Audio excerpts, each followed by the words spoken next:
Hey folks, today we're going to take a look at a game that is currently seeking funding on Kickstarter. That game is called Dungeon Ball, and it's from Barrett Publishing.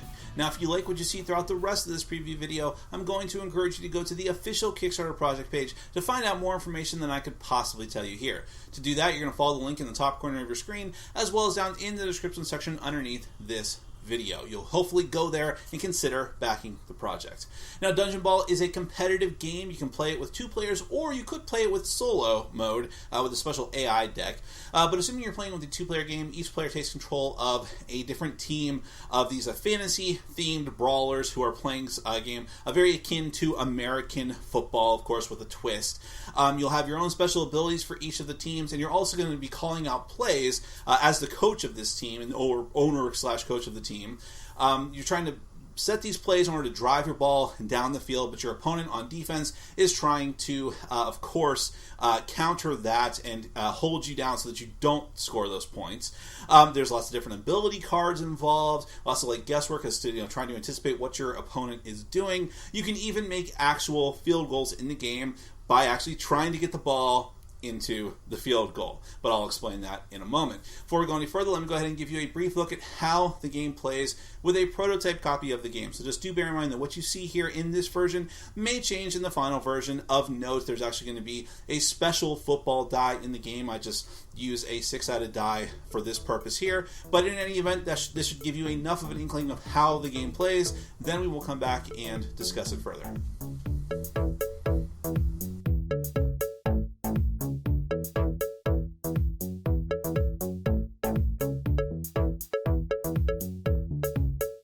Dungeon Ball is a competitive, fantasy-themed football board game primarily for 2 players, but also playable solo. We'll focus on the 2-player game for now. You and the other player control opposing teams who are trying to score as many points as possible by driving the football down the field and scoring in the opponent's end zone. The offense will have to pick plays in order to advance down the field, and the defense will have to anticipate and counter those plays as best they can. Time advances as both sides compete, and at the end of the second half of the game, whoever has the most points is the winner. Start by laying out the game board representing the field of play. Nearby, place the scoreboard. This keeps track of the points each player scores. One player is red and the other is blue, and they will have point tokens to use for this purpose. But the scoreboard also keeps track of the time remaining in each half of the game. We'll explain more about that later.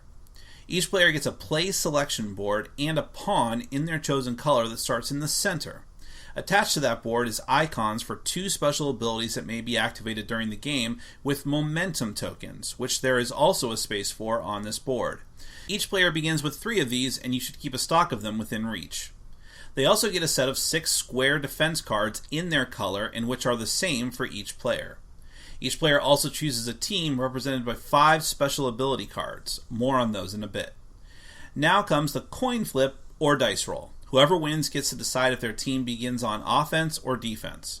The player who ends up on defense will decide which side of the board is their end zone, represented by the final 3 spaces on either end. The other player gets the other end zone, and this will not change for the duration of the game.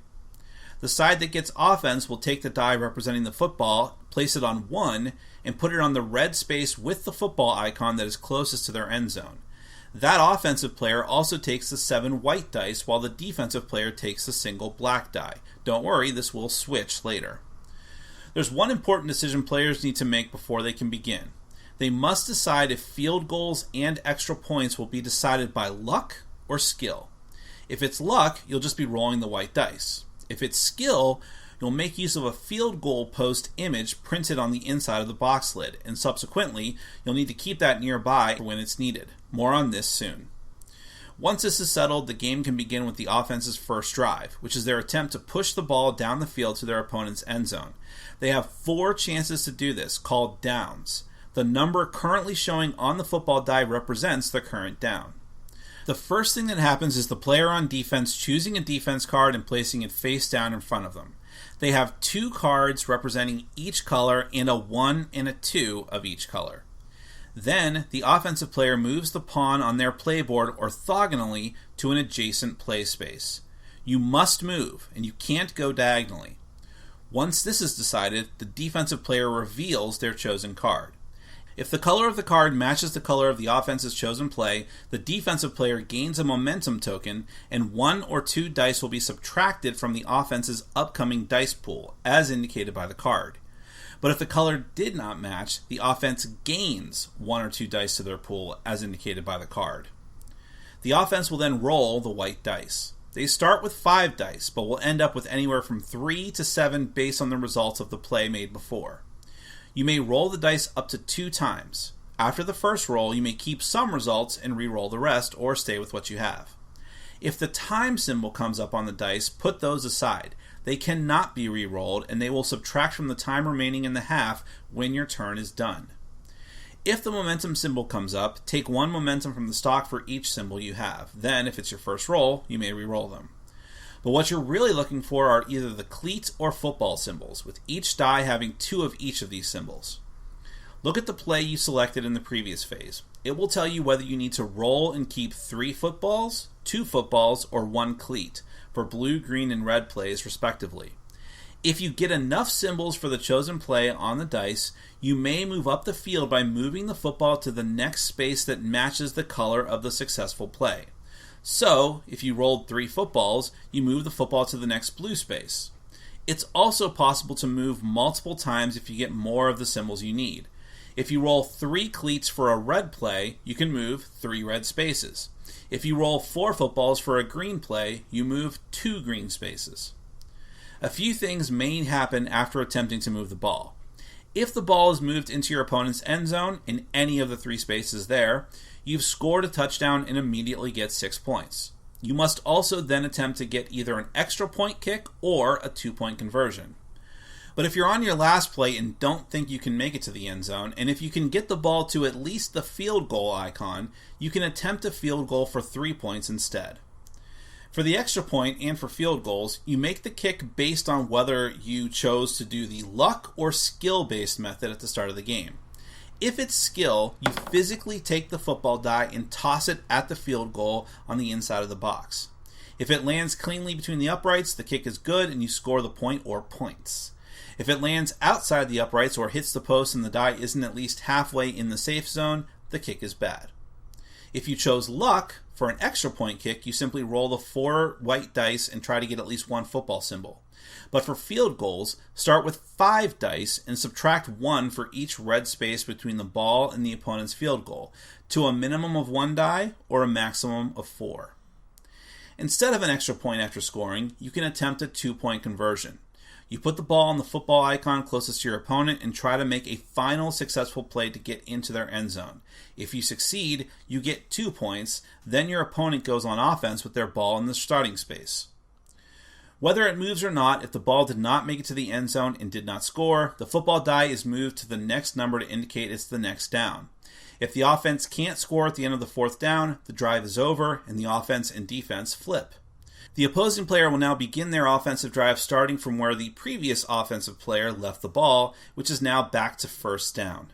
However, before that, if the offense fails to score by the time their 4th down is about to come up, and if they feel their last attempt would be a waste of time and they can't attempt a field goal either, they may choose to punt the ball. The ball is placed on the opponent's starting space, flipped back to 1st down, and the opponent now begins their offensive drive. By giving up their last down, they ensure their opponent has worse field position when they take possession of the ball, which was going to happen anyways. Time is also a factor. If at the end of the turn enough time icons have come up on the dice for the clock to reach 0, the offense has one more chance to make a play regardless of what down it is. Time icons on the dice rolled don't count for this extra play, but you still can't re-roll them. Regardless of the outcome, at the end of that turn, the clock is reset and the second half begins with the defense now on offense and the ball in their starting space. If it's already the second half, the game is over and whoever has the most points will be the winner. If the score is tied, overtime occurs, with both getting one chance to play offense as if it were the beginning of the game to see if they can break the tie. This can go on and on until someone definitively breaks the tie. If you're still losing on the final play of the game and you have the ball, you also have 2 last-ditch options to pull out a win. The first is giving up your last play to attempt a Hail Mary pass. You roll 5 white dice and try to get 5 ball symbols. You get one reroll, including time symbols, and if you succeed, you score a touchdown and get to attempt an extra point. If there's 5 time or less left and you score but are still losing, you can also attempt an onside kick to keep the ball and drive again. Once again, roll 5 dice to try and get 5 ball symbols with one reroll. If successful, you keep the ball and start a brand new drive from the starting space. If not, time goes down by 1 and the defense gets control of the ball right away. We should also discuss abilities and the ability cards. Each player has 5 cards, 3 of which are unique to each team, as well as the 2 abilities on their playboard which are the same for both players. These cards require spending the indicated amount of momentum tokens and can only be used specifically for offense or defense as indicated. Some cards can only be used once per game, while others can be used once per half and reset at the start of the second half. Some cards are used before or after an offensive play, while others can only be used after the offense has finished rolling their dice. This is also where the black die comes into play. Some cards have you roll it and get an effect based on what symbol comes up. Finally, you can always use the 2 cards printed on the playboard if you have enough momentum to spend. These never go away, but you can only use them when they apply, of course. The last thing to mention briefly is the solo mode. This makes use of a special AI deck. The game plays out the same as with a human opponent, but the AI cards will be drawn and used randomly when the opponent has to make a decision, like which defense card to play. That is Dungeon Ball. Well, I have played other football-based board games and card games, and the one thing all the rest of those have in common is that they are just painfully simple, random dice or card chuckers that take that games with just very, very little thought put into them whatsoever. If they're lucky enough, they got the NFL license, and that's all they were trying to do with it, was just put that out there to sell as many copies as possible. What you have here with Dungeon Ball, though, is a game where they're actually trying to take the mechanics from the real game of American football and put it into a board game format without going too far in either of the worst directions, which is making it too painfully simple, like just throwing dice and saying, I scored, or making it so overly complex that it, like the real game, basically, without the physicality. So instead, what you have here is you have the, deterministic decision making and strategy of a lot of strategy different board games, but in the purpose of simulating football. And so the whole aspect that's probably the most interesting is choosing plays and having your opponent try to counter them. And there's just so much decision making there. Like, do I go for a play that's going to be much more difficult to pull off because I'm at the mercy of the dice, but there's lots of things I can do to mitigate the dice. And if I can pull this off, I can make a huge drive down the field. Or do I go for something safer, like choosing a red space? But then again, depending on where your pawn is on the board, it can be very easy for your opponent to anticipate what you're trying to do based on what your field position is at that moment. And again, your pawn is going to be moving back and forth and then staying where it is until you're ready to move it again. And you have to move. So, and your opponent will know that you're really only going to have like 2, 3, or 4 options at a time. And that's going to severely limit you. So you have to do these things to try to mitigate your luck, mitigate what your opponent is going to guess for you. So making big plays can be very important, but it can also be very risky. But at a certain point, you're going to have to do that if you want to make any kind of progress, because playing it safe, it's just playing into your opponent's hands. So there's just in that aspect alone, there's a ton of decision making. But going to that whole thing of mitigating the dice, there's all these different teams, which, I think there's 4 teams for just the prototype set that I have. Of course, it's the type of thing that could be infinitely expandable with tons of different teams going forward. But you just have this variety of unique abilities and, deciding when to use them effectively. You have your momentum tokens, and that's a very limited resource. So there's resource management here as well, just a little bit that you have to worry about. Some of those cards can only be used once per game or once per half, which can be bad enough. So you have to really carefully consider when you use those, if you use those, and save them for when things are really turning against you, or when things are really in your favor and you just want to press home the advantage as much as you possibly can. The whole aspect with the field goal is also interesting because I can see game groups doing it both ways. People who want that, manual dexterity game type feel to it, just to add a tiny bit of physicality to a game that's about an actual physical football game. I can see people wanting to go with that to have throw the football die into the field goal in a very creative way of putting it on the inside of the box too. Obviously, it'll in the non-pro type version will look even better than that. And people making up their own rules for how it goes, just really having a lot of fun with just that aspect of the game. I could see people doing that. Or I could see people just wanting to do the die roll, which is very interesting for a field goal because you have the whole aspect of where you choose to make that field goal. This is another thing that reflects the real game very well. Where you choose to make that field goal is going to determine the difficulty of that roll. And it could just be your last chance. Like, I got to do something. I have to try this. Or you could have a really good shot at it. So, that's another aspect of it. And that, too, deciding, sometimes you're just in a position where you have no choice. And, making a field goal is the best choice that you have. Or punting is the best choice that you have. There's just no other clear option based on your situation. Other times it's not so simple. Other times you have to make that choice like, do I take the gamble that this play I'm about to make, that if I can just take my full play here, I can make something happen? Or are my options so limited in that regard? Is my position on my play board so bad, for instance? That's not the only thing that could go wrong, but that could be it. Is that so bad that it's just not worth it to me? I'll just punt and hope that I can hold my opponent back and get another shot at this. Time is constantly a factor. And again, this is another thing just like the real game. Seconds clicking down, cubes clicking down, and the fact that is tied intimately to the dice as well. You can't control when those clocks are going to come up, but it's a way, especially if you're in the lead and you kind of want the clock to run down as quickly as possible, that could really be a good thing for you. Or you could roll a bunch of clocks or time dice and be like, oh no, I need this to string out as fast as slow as possible.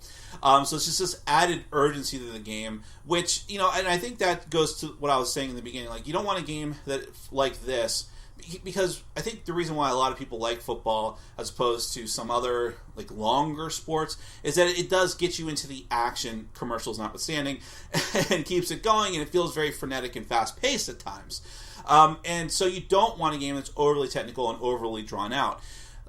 Dungeon Ball keeps it on point of just action to action, constantly doing something, constantly rolling, constantly deciding what to do, and just that sense of urgency from the clock running out as well really hits that point home. I haven't even really talked about the theme. The theme is very interesting too. There's cool fantasy artwork and just that unique thing where if you can't use the NFL license, then use something creative, and I think they took that point home and really ran with it, so to speak. No pun intended. So if any of that appeals to you, if you like, obviously this game is going to massively appeal to actual football fans, American football fans that need to make that distinction. And if you're a fan of that, or if you like if you have someone you regularly play with, just another player, and you like the back and forth, just quick strategy without getting a huge game with just tons of pieces strategy type game.